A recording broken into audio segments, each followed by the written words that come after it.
Determine the left-sided limit and the right-sided limit and the two-sided limit as x approaches 3 of x squared minus 9 divided by x squared minus 6x plus 9.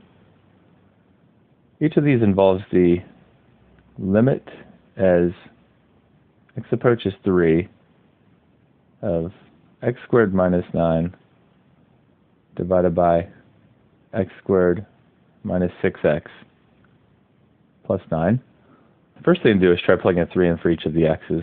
That will give 3 squared minus 9 divided by 3 squared minus 6 times 3 plus 9.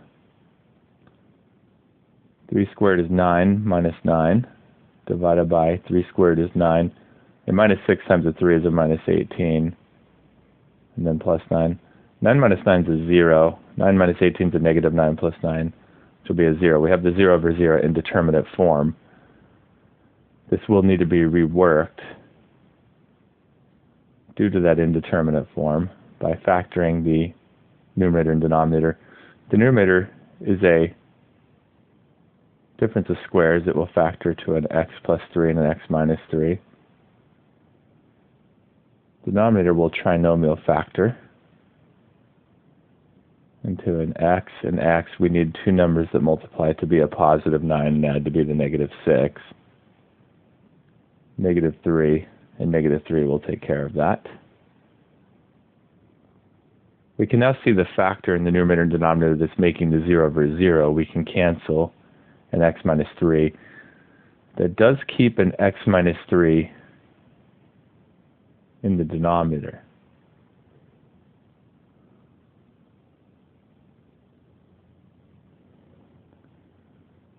We can now retry plugging a 3 in.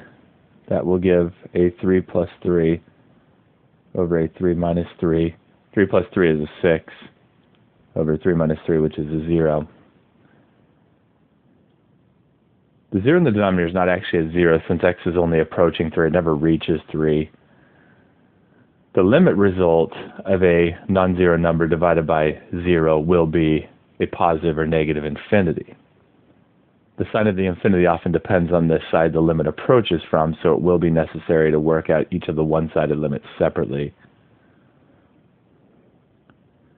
So we have the limit as x approaches 3 from the left side, indicated by the negative superscript on the 3.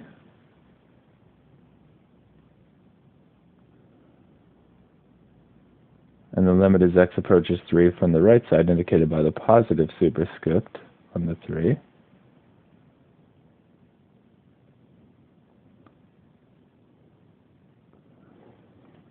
Let's start with the left-sided limit.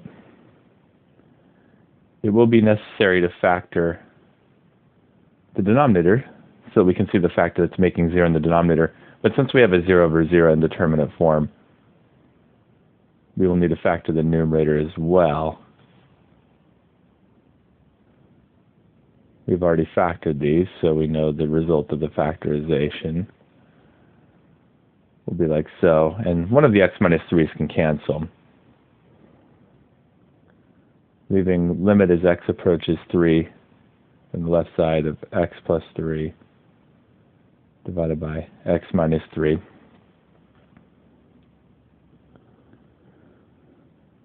We're on the left side of 3, and when plugged in here for x minus 3, the left side of 3 means less positive than 3, like 2.91. When plugged in there for x, that will give a negative number, but it will approach to 0. The 3 can be plugged in for all other numbers. This will end up into a 3 plus 3, and then a number less than 3 minus 3 will be a negative number, but it will approach to 0. 3 plus 3 is a positive 6 over a negative 0. A positive over a negative is a negative. A non-zero over 0 is an infinity. There's the result of the left-sided limit. The right-sided limit will work out in a similar fashion. We will start by factoring the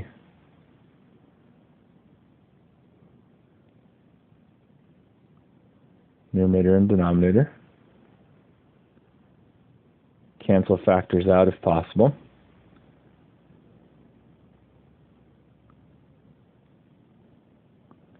Work with what's left.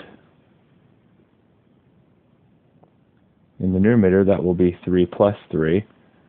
In the denominator, we're plugging in a number for the x that is on the right side of 3, like 3.01. Subtracting 3, it will be a positive number. It will, however, approach 0, so that's designated positive 0.